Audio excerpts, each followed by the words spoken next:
പക്ഷെ ഇതിന് മുമ്പുള്ളൊരു ജീവിതത്തെ പറ്റി ഇപ്പൊ ചേച്ചിയാണെങ്കിലും പറഞ്ഞിട്ടുണ്ട്. ആ ജീവിതം എങ്ങനെയായിരുന്നു ശരിക്കും? കുറച്ചും കൂടി അപമാനം നിറഞ്ഞതായിരുന്നു ശരിക്കും. ഉണ്ടാവുമല്ലോ, എന്തായാലും ഉണ്ടാവും. ഇപ്പൊ ഈ സമൂഹ മാധ്യമങ്ങളൊക്കെ വന്ന പിന്നല്ലേ നമ്മൾ അപമാനമൊക്കെ കുറെ കുറഞ്ഞത്, എല്ലാവരും അറിഞ്ഞു തുടങ്ങി. ഇത് അല്ലാതെ ഈ നാട് മാത്രമല്ലേ അറിയണുള്ളൂ. അവിടെ കണ്ടു വളർന്നവരൊന്നും മാറ്റൂല. അതിപ്പോ എന്ത് തന്നെ വന്നാലും അടിയുറച്ച വിശ്വാസം ആരും മനസ്സിൽ നിന്നും മാറില്ല. അത് ഇപ്പൊ പ്രേതത്തിന്റെ ആണെങ്കിലും ഭൂതത്തിന്റെ ആണെങ്കിലും ദൈവത്തിന്റെ ആണെങ്കിലും ഒരു വിശ്വാസം ഒരാളുടെ മനസ്സിൽ അടിയുറച്ചിട്ടുണ്ടെങ്കിൽ അത് മാറ്റിയെടുക്കാൻ മറ്റൊരാൾക്ക് സാധിക്കുമെന്ന് എനിക്ക് തോന്നുന്നില്ല. സമൂഹത്തിന് മുന്നിൽ ഒരു വിശ്വാസത്തിൽ ജീവിക്കണവരാ അവരവരുടേതായ വിശ്വാസം, എല്ലാവർക്കും അവരുടേതായ വിശ്വാസം.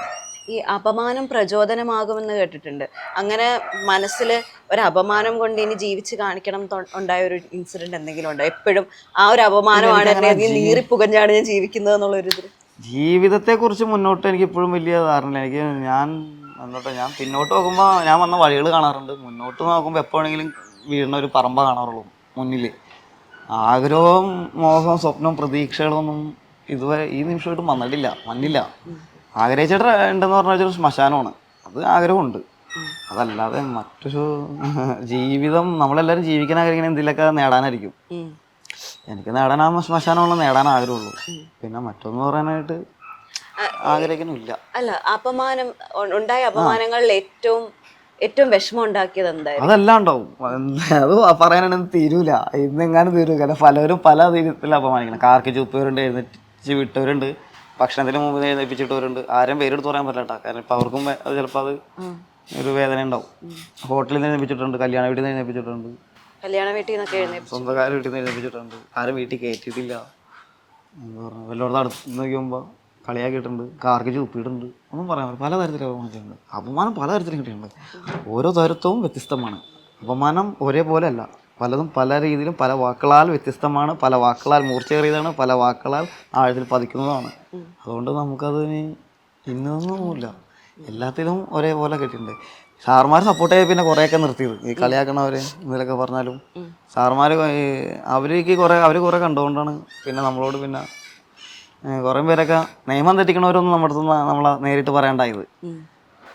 ഒരു രൂപ നാണയത്തിന്റെ കഥ ഞാൻ കേട്ടു. വലിയൊരാളാണ്, ഇന്ന് ഡൽഹിയിലൊക്കെ ജോലി ചെയ്യണ വലിയൊരാളാണ്. എല്ലാവരും അറിയും, ചാനലൊക്കെ അറിയും. ഞാൻ 1-2 ഇന്റർവ്യൂവിലൊക്കെ അദ്ദേഹത്തെ കണ്ടിട്ടുണ്ട്. പിന്നെ അദ്ദേഹത്തിന്റെ പേരൊക്കെ എടുത്ത് പറഞ്ഞത് ശരിയല്ല. എന്തെങ്കിലും എനിക്ക് അതിനെ കുറിച്ച് വലിയ ഇതൊന്നുമില്ല. ശരിക്കും എന്താ സംഭവിച്ചത്? അത് അദ്ദേഹം എന്താ ദേഷ്യത്തിലായിരിക്കാം. ആ സമയത്തായിരിക്കും നമ്മള് വണ്ടിയുടെയും പണിക്കാരെയും ഓരോരുത്തരുടെ പണിക്കാരെ കൊണ്ടുവന്ന സാധനങ്ങളൊക്കെ എടുക്കേണ്ടതിന് പൈസ വെച്ചത്. എന്ത് മരണമായിരുന്നു അത്? അപകട മരണം പറഞ്ഞു അച്ഛൻ. അദ്ദേഹത്തിന്റെ അല്ല കേട്ടോ, അദ്ദേഹത്തിന്റെ അച്ഛനാണ് അപകട മരണം പറഞ്ഞു. അപകടം എന്ന് പറഞ്ഞാൽ ഞാൻ പറഞ്ഞ വാഹന അപകടമല്ല, മറ്റൊരു തരത്തിലുള്ള അപകടം. കാരണം എല്ലാം പ്രശസ്തി ആർജ ആളതിന്റെ പേര് ചിലപ്പോൾ അത് നമുക്കത് ചിലപ്പോൾ അത് നല്ലൊരു നാളെ വേറെ എന്തെങ്കിലും രീതിയിലായിരിക്കും ചിന്തിക്കണം, ജനങ്ങളെ ചിന്തിക്കണത് ഞാൻ പറയണതും. അപ്പം അങ്ങനെ ആളും പിടിയോടുള്ളർന്ന്. അപ്പോൾ പോലീസ് അദ്ദേഹം ആലുവ പോലീസും പറഞ്ഞ് എന്തെങ്കിലും കൊടുക്കാൻ പറഞ്ഞപ്പോൾ പോലീസ് ആവശ്യപ്പെട്ടതെന്ന് പറഞ്ഞ് പുള്ളി SP വിളിച്ചു പറഞ്ഞു. അങ്ങനെ അതും ഭയങ്കര പ്രശ്നമായി. പിന്നെ അത് പിന്നെ അന്ന് സാർമാരൊക്കെ ഹെൽപ്പ് ചെയ്തട്ടാ, എല്ലാവരും പിരിവിട്ടു, എല്ലാ സാർമാരും. അത് പുള്ളി അത് പറഞ്ഞിട്ട് തന്നെ മോർച്ചറിൽ വെച്ച് എല്ലാവരും ഉണ്ടായിരുന്നു. പിന്നെ ഞാൻ അന്ന് പോസ്റ്റ് ഒക്കെ കിട്ടും. അന്ന് പിന്നെ സാർമാരെല്ലാവരും പിരിവിട്ട് അന്നെനിക്ക് നല്ല അത്യാവശ്യം നല്ല പൈസ ഒക്കെ ആണല്ലേ എല്ലാവർക്കും കൊടുക്കാൻ വേണ്ടി. അത് കുഴപ്പമില്ല, അത് പോട്ടെ, അവരടുത്ത് നീ അറിയിച്ചിട്ടും കാര്യമില്ല. കാരണം സാർമാർക്ക് ഒരു പറയണതിലൊരു പരിധി ഉണ്ടല്ലോ. അത് പറഞ്ഞപ്പോൾ SP വിളിച്ച് പറഞ്ഞത് പോലീസ് പൈസ വെച്ചെന്നാ. അങ്ങനെയായി. കാരണം മൃതദേഹത്തിന്റെ പിന്നെ ഈ മൃതദേഹം എടുക്കുമ്പോൾ ഒരുപാട് രൂപ ചിലവുണ്ട്. അനാഥനാണെങ്കിൽ നമ്മൾ എല്ലാം എടുക്കുന്നുണ്ട്, പക്ഷെ ആളുള്ളവരെ നമ്മൾ പൈസ ഉപയോഗിക്കണുള്ളൂ. അപ്പോൾ ഈ ചിലവെന്ന് പറഞ്ഞാൽ ചിലപ്പോൾ ആ സമയത്ത് ഷീറ്റ് വരെ വാങ്ങണം, എല്ലാ കാര്യങ്ങളും. ഒരു ദിവസം കിറ്റക്സിലൊരു ഉദ്യോഗസ്ഥൻ മഹിളാലയം പാലത്തിൻ്റെ അത് കഴിഞ്ഞിട്ട് മാറമ്പള്ളിയാ അവിടെ കണ്ട ഒരു മൃതദേഹം എടുത്താ. അന്ന് 4 ബെൽറ്റ് വേണ്ടി വന്നു. ആ ഹൈറ്റ് പൊക്കി കയറണം പുഴയിൽ നിന്ന്. ബെൽറ്റ് ഇടാണ്ട്, കാരണം ഞാനും പുഴയിൽ മൃതദേഹമായിട്ടൊക്കെ പുറത്ത് ഇവരാരും മൃതദേഹത്തിൽ പിടിക്കൂല. ബെൽറ്റ് ഇട്ട് കയറിട്ട് കൊടുത്തല്ലേ കൂടിക്കണോ പിടിക്കുള്ളൂ, അല്ലാണ്ട് മൃതദേഹത്തിൽ പിടിക്കാൻ ആരെയും പറ്റൊന്നുമില്ല. അപ്പം അങ്ങനെ പൊക്കി കയറ്റിയതാ. അപ്പം ബെൽറ്റൊക്കെ പൊട്ടിപ്പോയി. അപ്പോൾ ബെൽറ്റ് പൈസ കൊടുത്ത് വാങ്ങി തരണം, വേറെ ആളുടെ നിന്ന് പൈസ എടുത്തിട്ട്. അതിൻ്റെ പൈസ അത് ചോദിച്ചപ്പോൾ അതും ഇതുമല്ല പ്രശ്നമായതാ. അപ്പം ഇങ്ങനെയൊക്കെ വന്ന സാഹചര്യത്തിൽ കാശുള്ളവരാ പ്രശ്നം ഉണ്ടാക്കിയിട്ടുള്ളൂ. പക്ഷെ ഇതൊന്നും അവരറിയുള്ളൂ. ഇപ്പൊ ബെൽറ്റ് പൊട്ടണതാണ് കാശ് തരാത്തത്. അതുള്ളൂ. കാരണം കാശുള്ള ഇല്ലാത്ത ആൾക്ക് എന്തായാലും നാട്ടുകാർ പറഞ്ഞാണെങ്കിൽ അവർക്ക് അറിയാൻ പറ്റും. ഇവരൊക്കെ ചോദിക്കണത് സർക്കാരിന്റെ ഉത്തരവാദിത്തമല്ലേ, ഇവര് നിങ്ങൾ എന്തിനാ ഇതൊക്കെ ചെയ്യണമെന്ന് അവര് ചോദിക്കുന്നത്. ഇത് ശരിക്കും ഇത് സർക്കാരിന്റെ അല്ലല്ലോ ചെലവാക്കുന്നത്. ചെലവാക്കുന്ന സർക്കാരല്ല ഇപ്പൊ ഇത്. 1-2 സ്ഥലങ്ങൾ ഒഴികെ ബാക്കി ഇപ്പൊ എല്ലാം കഴിഞ്ഞതിന് ശേഷം പോലീസ് പൈസ കൊടുത്ത് അവർക്ക് ചെലവായ പൈസ ബില്ല് കൊടുത്ത് മാസങ്ങൾ കാത്തിക്കണം പോലീസുകാർക്ക് പൈസ ഇടണമെങ്കിൽ പഞ്ചായത്ത്. കാരണം മൃതദേഹത്തിന്റെ ഫണ്ട് ഒരു പഞ്ചായത്ത് തലത്തില് മൃതദേഹത്തിന്റെ ഫണ്ട് ഒരു ഏകദേശം ഒരു 10 രൂപ 12 രൂപ ഉണ്ടെന്ന്. അത് ഒച്ചയിരിക്കും. പഞ്ചായത്ത് തലത്തിൽ 10-12,000 രൂപ എടുത്തിട്ടുണ്ട്. അപ്പോൾ അന്ന് ആ അടുത്ത് തന്നെ ബെൽറ്റ് 2 പൊട്ടിപ്പോയി. പിന്നെ 2 വലിച്ചേറ്റി പിന്നെയും പൊട്ടിപ്പോയി. കാരണം അത്ര ഹൈറ്റ് ഉണ്ട്. ഉദ്ദേശിക്കുന്ന പോലെ അല്ല. നമ്മുടെ നല്ല ഷേപ്പ് കട്ടിങ് അല്ല പുഴ. കാടും മണ്ണും കല്ലും ഇതൊക്കെ ഉള്ളതാണ്. അപ്പോൾ അതനുസരിച്ച് നമുക്ക് അടിയിൽ നിന്ന് എടുത്ത് പിടിച്ചും വരുമ്പോൾ അനുസരിച്ച് ഇവർ പൊക്കിൽ എനിക്ക് കയറി കൊണ്ടുവരാൻ പറ്റുള്ളൂ. അപ്പം അന്ന് ഇതുപോലെ അതും എത്ര വലിയ കമ്പനിയാണ്. അവരെ പൈസയും കിട്ടിയില്ല. അത് നല്ലൊരു എമൗണ്ട് ഉണ്ടായിരുന്നു. എല്ലാത്തിനും ആംബുലൻസിന് ഒരുപാട് സാധനങ്ങൾ ചിലവായതാണ്. അപ്പോൾ അതൊക്കെ വേറെ ടീം വാങ്ങിച്ചെന്താ പൈസ കൊടുത്ത് വാങ്ങിച്ച. അന്ന് ആ സമയത്ത് ഞങ്ങളൊരു 2-2.5 മണിക്കൂർ വെയിറ്റ് ചെയ്തിട്ട് അവർ വാങ്ങിച്ചു വന്നതാണ്. അങ്ങനെ അവരൊക്കെ ആ പൈസ കൊടുക്കാണ്ട് പറ്റിയില്ല. അതും സാറുമാർ പിരിവിട്ടാണ് പൈസ എന്നിട്ട് ഞാൻ കൊണ്ടുപോയി കൊടുത്തത്. അതുപോലെ ഇങ്ങനെ ഇത്ര കാശുള്ളവർ മാത്രമേ കമ്പനിക്കാർ മാത്രമേ ഇങ്ങനെ പൈസ തരത്തുള്ളൂ. ഡോക്ടറിന്റെ പിന്നെ ഡോക്ടറല്ല പ്രൊഫസർ. അത് ഇത്ര വലിയ യൂസി കോളേജിലാ. അത് പിന്നെ അത് എന്താ പറയുക, അത് പറഞ്ഞ കാര്യമില്ല. അവിടെ അവരുണ്ടായൊരു അദ്ദേഹത്തിന്റെ മകനൊരു അമേരിക്കയിലുള്ള ഒരാളെ കണ്ട. അദ്ദേഹത്തിന് വലിയ കാശുകാരനാണ്. ഏകദേശം അദ്ദേഹം മരണാനന്തര കർമ്മങ്ങൾ മൊത്തം ചെയ്തു കൊടുത്ത്. അതായത് പള്ളിയിൽ അടക്കാൻ ചെയ്യണം. അപ്പോൾ നമ്മൾ സാധാരണ ഒരു പെട്ടിയൊക്കെ വാങ്ങുമ്പോൾ നമ്മൾ സാധാരണ പെട്ടിയെ വാങ്ങാറുള്ളൂ. അപ്പോൾ അവർക്കത് പറ്റില്ല. സ്റ്റാൻഡേർഡ് വേണം. സ്റ്റാൻഡേർഡ് പെട്ടി എന്നൊക്കെ പറഞ്ഞൊരു 12,000 രൂപ മേപ്പോട്ട് വരും.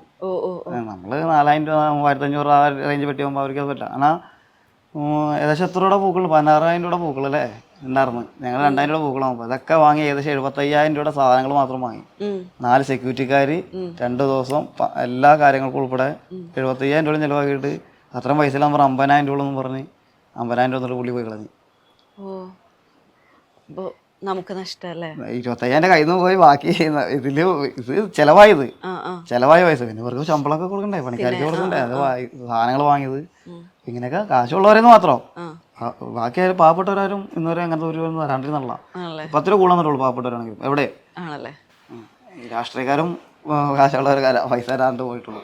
രാഷ്ട്രീയക്കാരെല്ലാവരും തരാണ്ട് കേട്ടോ. എല്ലാ രാഷ്ട്രീയക്കാരും തരാണ്ട്. ഒന്നിനൊന്ന് എല്ലാവരും കണക്കാം. അതിൽ പിന്നെ ഒരാളെ പറയാൻ പറ്റില്ല.